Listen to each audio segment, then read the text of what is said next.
Okay, so this is my new clock that I just got from an antique store a couple weeks ago, and this is practically new here. So um, this one is a very new clock to the house. Um, we didn't have a clock here. Of course, it's by a coat hanger off track again. But anyway, uh,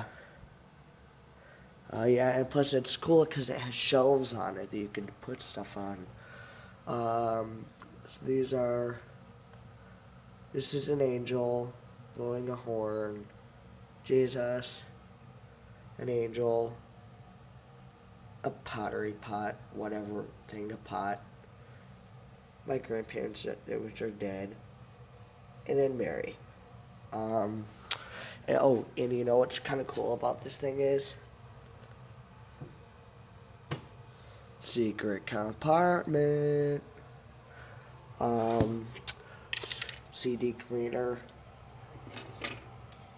an old clock key, piece of paper, and my room key. Um, yeah, so, it's my clock, guys. Bye.